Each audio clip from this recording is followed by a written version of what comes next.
Sir Pawan Kalyan గారు ఒకసారి elections కంటే ముందు ప్రచారంలో చాలా మంది అమ్మాయిలు ఉమెన్ ట్రాఫికింగ్ గురవుతున్నారు, వెళ్ళిపోయారు, 30,000 మంది ప్లస్ అని చెప్పారు. అయితే రీసెంట్ ఒక 9 ఏళ్ళ అమ్మాయి రిటర్న్ రావడం మనం చూసాం సార్. సో వాళ్ళతో కూడా వాళ్ళు మాట్లాడారు చూసారు. అయితే పవన్ కళ్యాణ్ గారు ఈ 30,000 అమ్మాయిలందరినీ కూడా వెనక్కి తెచ్చే ఒక ప్రయత్నం చేస్తున్నట్టు కూడా వార్తలు వస్తున్నాయి సార్. మరి ఏ విధంగా ఉంటుందని అంటారు సార్? తీసుకొచ్చే అవకాశం ఏమన్నా కనిపిస్తుందంట? పవన్ కళ్యాణ్ 22వ తేదీ ఛార్జ్ తీసుకున్నాడు. ఛార్జ్ తీసుకున్న రోజు నుంచి కూడా పవన్ కళ్యాణ్ చాలా అవిశ్రాంతంగా పనిచేస్తున్నాడు, సమీక్షలు చేస్తున్నాడు. తర్వాత జనవాణి పేరుతో ప్రజలతో మాట్లాడి వాళ్ళ అర్జీలు తనే స్వయంగా తీసుకుంటున్నాడు. సో కొంత తను నిశ్శబ్దంగా పనిచేసుకుపోవడం మీద ఫోకస్ చేస్తున్నట్టుగా మనకు కనబడుతుంది. 5 శాఖలు ఆయనకి ఇచ్చారు. 5 శాఖల మీద ఫస్ట్ ఏంటంటే ఆ శాఖల మీద పట్టు కోసం ట్రై చేయడం, ఏ శాఖల్లో ఏమేమి జరిగింది, ఇంకేమేమి జరగాల్సి ఉంది, ఫండ్స్ పరిస్థితి ఏంటి, ఇవన్నీ ఆయన క్షుణ్ణంగా అధ్యయనం చేస్తున్నాడు. అదే క్రమంలో గతంలో అతను ఆరోపించాడు, అది మనం కూడా చాలాసార్లు చెప్పుకున్నాం, అదైతే క్లియర్గా బాధ్యత రాహిత్యం అని కూడా చెప్పుకున్నాం. ఎందుకంటే 30,000 మంది పైగా మహిళలు మిస్సింగు, రెండోది ట్రాఫికింగ్లోకి వెళ్ళారని చెప్పారు. మిస్సింగ్ వేరు, ట్రాఫికింగ్ వేరు, ఆ రెండింటిని కలిపేసి చెప్పాడు. చెప్పడమే కాకుండా నాకు కేంద్ర నిఘా సంస్థలు సమాచారం ఇచ్చాయని చెప్పాడు. అయినా కూడా ఒక బాధ్యతగా కలిగిన రాజకీయ నాయకుడిగా ఆయన ఏం చేయాలి? కేంద్ర నిఘా సంస్థలు ఫస్ట్ ఆఫ్ ఆల్ ఈయనకే ఎందుకు ఇచ్చాయి, హోంశాఖ ఎందుకు నోటిఫై చేయలేదు అనేది పెద్ద క్వశ్చన్ మార్కు. అది బీజేపీ వాళ్ళు ఖండించలేదు, ఏమీ జరగలేదు. సో అది క్లియర్గా పొలిటికల్ స్ట్రాటజీ తప్ప వాస్తవం అయితే కాదు. ఎందుకంటే అన్ని రాష్ట్రాల్లో కూడా మిస్సింగ్ కేసులు అనేవి ఉంటాయి. మిస్సింగ్ అందరూ కూడా ట్రాఫికింగ్కి వెళ్ళరు. మిస్సింగ్ వేరు, ట్రాఫికింగ్ వేరు. ఒక అబ్బాయి లేచిపోతే పోలీస్ స్టేషన్లో కేసు పెడితే మిస్సింగ్ అని రాసుకుంటారు. అది ట్రాఫికింగ్ కాదు. ట్రాఫికింగ్ అంటే అర్థం వీళ్ళని తీసుకెళ్ళి సెక్స్ వర్కర్లుగా మార్చేయడము, చిన్నపిల్లలైతే భిక్షగాళ్ళుగా మార్చేయడము, లేకపోతే అవయవాల్ని తీసేసి ఇచ్చేయడము, లేకపోతే నేపాల్ లాంటి దేశాలకు అమ్మేయడము, ఇలాంటి వాటినన్నింటినీ ట్రాఫికింగ్ అంటారు. సో మిస్సింగ్ అందరూ ట్రాఫికింగ్ కారు. సో కానీ ఈయన కలిపేసి ఇష్టం వచ్చినట్టు మాట్లాడాడు. కనీసం డీజీపీ అడిగితే కూడా సమాచారం, మీ దగ్గర ఉన్న సమాచారం ఇవ్వండి, మేము దాని మీద ఫాలోఅప్ చేస్తాం, డీజీపీ అడిగాడు, ఇవ్వలేదు. క్లియర్గా అది పొలిటికల్ స్టంట్గా మనకు అర్థమైంది. ఇప్పుడు అధికారంలోకి వచ్చాడు.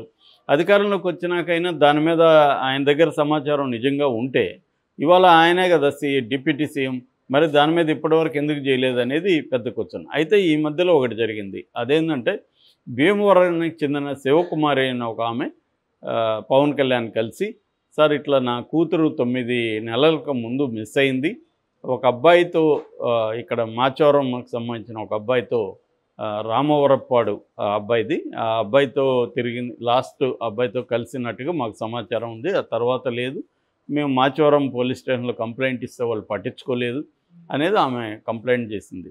దాంతో పవన్ కళ్యాణ్ మాచవరం సీఐకి ఆమె ఎదురుగానే ఫోన్ చేశాడు. సీఐ సార్, నేను ఇట్లా పవన్ కళ్యాణ్ మాట్లాడుతున్నాను, ఇట్లా జరిగింది మిస్సింగ్ కేసు, మీరు చేయలేదు, దయచేసి చేయండి అని మాట్లాడాడు.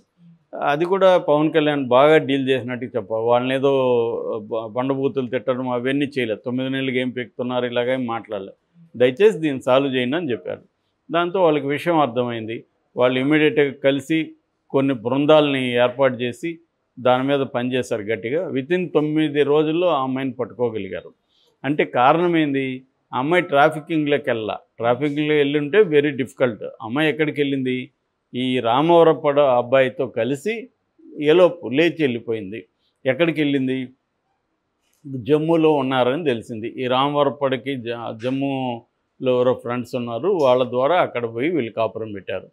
సో ఇప్పుడు ఆ అమ్మాయిని పట్టుకున్నారు, ఆ అమ్మాయిని తీసుకొస్తున్నారు. పవన్ కళ్యాణ్ సమక్షంలో వాళ్ళ అమ్మకి అమ్మాయిని అప్పగిస్తారు. ఇది ఖచ్చితంగా దీంట్లో కూడా అనేక యాంగిల్స్ ఉన్నాయి, నేను చెప్తాను. ఫస్ట్ యాంగిల్ ఏంటంటే, ఒక మిస్సింగ్ అమ్మాయి తల్లిదండ్రులకి ఎక్కడున్నదో తెలియకుండా వాళ్ళు ఆందోళన పడుతుంటే పవన్ కళ్యాణ్ ఆ ఆందోళనని తీర్చాడు. అది ఖచ్చితంగా పవన్ కళ్యాణ్ని మనం అప్రిషియేట్ చేయాలి. ప్రోయాక్టివ్గా పనిచేశాడు. ఆ పనిచేసేది కూడా పాజిటివ్గా స్పందించి పనిచేశాడు తప్ప నెగిటివ్గా వాళ్ళ మీద, అధికారుల మీద జులుం చలాయించడం అది కూడా చేయలేదు. పాజిటివ్గా స్పందించాడు. ఇది మంచి పద్ధతి, దీన్ని అప్రిషియేట్ చేయాలి. అయితే ఇక్కడ మేజర్ ప్రాబ్లం ఎక్కడొస్తుందంటే, అమ్మాయి ఇష్టపూర్వకంగా వెళితే అమ్మాయిని ఇప్పుడు బలవంతంగా తీసుకొస్తే అమ్మాయి ఫ్యూచర్ పరిస్థితి ఏంటి? మరి అమ్మాయికి పవన్ కళ్యాణ్ మాట్లాడబోతున్నాడా? ఆ అమ్మాయి ఇష్టానికి అనుగుణంగా చేస్తారా? ఎందుకంటే మామూలుగా అయితే మైనర్స్ లేచిపోయినప్పుడు కోర్టులు ఏం చేస్తాయంటే మెజారిటీ వచ్చే వరకు, మేజర్ అయ్యే వరకు వాళ్ళని ముందు కోర్టులు అడుగుతాయి, నీకు కిడ్నాప్ చేశాడా, ఇష్టపూర్వకంగా జరిగిందా? ఇష్టపూర్వకంగానే నేను వెళ్ళాను ఆ అబ్బాయితో అని ఈ అమ్మాయి మాట్లాడినప్పుడు మైనర్ తీరే వరకు, మేజర్ అయ్యే వరకు వాళ్ళని ఇంట్లో పెట్టుకుంటే ఓకే, నేను ఇంట్లో ఉండను సార్ అని ఈ అమ్మాయి అంటే హోమ్లో పెడతారు, గవర్నమెంట్ హోమ్లో పెట్టి మేజర్ అయినాక కూడా అమ్మాయి నేను ఆ అబ్బాయితోనే పెళ్లి చేసుకుంటానంటే పెళ్లి చేసుకోవడానికి అనుమతిస్తారు. ఇది జనరల్గా లా. మనకి తల్లిదండ్రులకి మేజర్ అయిన వాళ్ళ మీద కంట్రోల్ ఉండదు. వాళ్ళు ఏమైనా చెప్పచ్చు, సజెస్ట్ చేయొచ్చు తప్ప వీళ్ళు చెప్పిన వాడిని పెళ్లి చేసుకోవాలని రూల్ ఏం లేదు. కాబట్టి లీగల్ పాయింట్ చెప్తున్నా నేను. కాబట్టి ఇప్పుడు ఈ అమ్మాయి మైనరా కాదా, ఇంకా మైనర్ అయినా, 9 నెలలకు ముందు మైనరా, ఇప్పుడు కూడా మైనరా, ఈ డీటెయిల్స్ ఏమీ ఎవరు చెప్పట్లేదు. సో ఇప్పుడు ఆ అమ్మాయి ఒకవేళ మైనర్ అనుకుంటే ఏం జరగాలి? ఆ అమ్మాయిని అడగాలి. పవన్ కళ్యాణ్ అడుగుతాడా, పోలీసులు అడుగుతాడా, ఎవరు అడుగుతాడని పక్కన పెడితే అడగాలి. అడిగినప్పుడు ఆ అమ్మాయి నేను ఇష్టపూర్వకంగా అబ్బాయిని వెళ్ళానంటే అబ్బాయి మీద కేసు పెట్టకూడదు. లేకపోతే ఇప్పుడు ఆ అబ్బాయిని పెట్టి కిడ్నాప్ పెట్టి ఆ అబ్బాయిని అరెస్ట్ చేస్తారు, పోక్సో కేసు పెట్టినా కూడా పెడతారు, లైంగికంగా అత్యాచారం అనేస్తారు. వాళ్ళిద్దరు కలిసి జీవించారు అక్కడ. కానీ కేసు లీగల్ పాయింట్ ఎలా ఉంటుంది? ఎందుకంటే అనేక కేసులు వచ్చాయి, జడ్జెస్ కూడా అనేక మంది ఈ మధ్య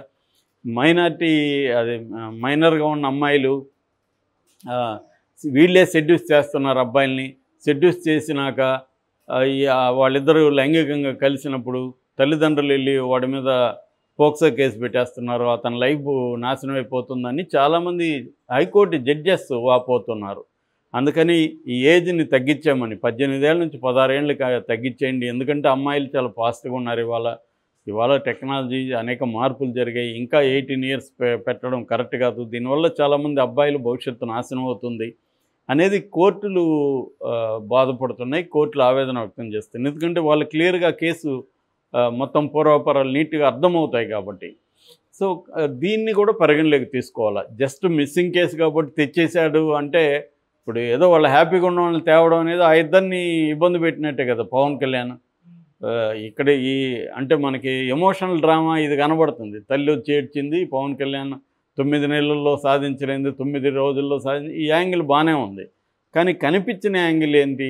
ఆ అమ్మాయి అబ్బాయితో హ్యాపీగా ఎక్కడో ఉంటే వాళ్ళిద్దరిని చెడగొట్టి వాళ్ళిద్దరిని తీసుకొచ్చి వాళ్ళ జీవితాలను నరకం చేస్తున్నారా అనేది చూడాలి. ఎందుకంటే ఈ తల్లిదండ్రులు ఒప్పుకుంటే ఎందుకు పోతారు అసలు? ఫస్ట్ ఆఫ్ ఆల్ ఇవాళ మనం అనేక పరువు హత్యలు చూస్తున్నాం. తల్లిదండ్రులు అతి దారుణంగా పిల్లల్ని చంపేస్తున్నారు. మొన్ననే ఒకటి చెప్పుకున్నాం, వాళ్ళని మంచిగా పిలిపించి అల్లుడిని 5 ఏళ్ల తర్వాత మందు పార్టీ ఉంది రా నువ్వు మనం హ్యాపీగా కలుద్దామని పిలిపించి దారిలోనే చంపించేశారు తల్లిదండ్రులు. అలా అంత ఘోరంగా వ్యవహరిస్తూ ఉన్నారు ఇవాళ తల్లిదండ్రులు. అందుకని వీళ్ళ తల్లిదండ్రులు భయపడి పిల్లలు ఏం చేస్తున్నారు? పారిపోతున్నారు. ఇప్పుడు అలాగా పారిపోయిన ఒక జంట ఇది, నో డౌట్. అలా పారిపోయిన జంటని పవన్ కళ్యాణ్ పట్టుకొచ్చి ఏమన్నా జరిగితే వాళ్ళకి పవన్ కళ్యాణ్ బాధ్యత వహిస్తాడనే చూడాలి. అంటే ఒక సంఘటనకి అనేక కోణాలు ఉంటాయి. మనకి ఒక కోణమే ప్రొజెక్ట్ చేస్తూ ఉంటారు. ఇక్కడ ఏంటంటే పవన్ కళ్యాణ్ హీరోగా చేయడానికి రాజకీయాల్లో చూడు 9 నెలలుగా చేయలేని పని 9 పోలీసులకి తెలిసే కాబట్టి సైలెంట్గా ఉండొచ్చు. ఎందుకంటే వాళ్ళిద్దరు వెళ్ళారు, వాళ్ళిద్దరు ఇష్టపూర్వకంగా వెళ్ళారు అనేది పోలీసులకి తెలిసి ఉండొచ్చు, సైలెంట్గా కూడా ఉండొచ్చు. కాబట్టి ఈ రెండో యాంగిల్ కూడా తీసుకురావాలి. అది కూడా పవన్ కళ్యాణ్ మీద బాధ్యత ఉంటుంది. ఒకవేళ నిజంగా అమ్మాయి ఇష్టపూర్వకంగానే వెళ్ళుంటే ఖచ్చితంగా వాళ్ళిద్దరిని కలపాలి, ఆ అబ్బాయిని అరెస్ట్ చేయకూడదు, అది జరగాలి. మరి పవన్ కళ్యాణ్ అది చేస్తాడా లేదా అని చూడాలి. Okay, that is one angle. రెండో యాంగిల్, ఈ 30,000 మందిని కూడా పవన్ కళ్యాణ్ తీసుకొస్తాడా? అది నిజమా? ఇప్పటి వరకు అయితే ఏమీ చేయలేదు, కంటే అది అబద్ధమే.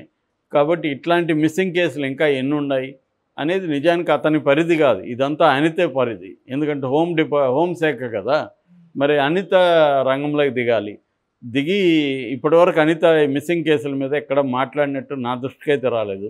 ఆమె రంగంలోకి దిగి నిజంగా ఎంతమంది మిస్ అయ్యారా, వీళ్ళు ఎవరెవరు ఏంటి అది చేయాలి. ఎందుకంటే మనం ఒక గవర్నమెంట్ని అనడం కాదు, పోలీసులకు కూడా మనం ప్రతిదీ వాళ్ళు సాల్వ్ చేయలేదని వాళ్ళని విమర్శించడం రాంగు. వాళ్ళకి ఎక్కువ మంది పోలీసులంతా కూడా సెక్యూరిటీలో గడిపేస్తూ ఉంటారు, బందోబస్తు డ్యూటీలో ఉంటాయి వాళ్ళకి. వాళ్ళ కేసుల్ని సాల్వ్ చేసే మెకానిజం కానీ సిబ్బంది కానీ ఉండరు. కాబట్టి ప్రతి పోలీస్ స్టేషన్లో నమోదైన ప్రతి కేసులో పోలీసులు సాల్వ్ చేయలేదంటే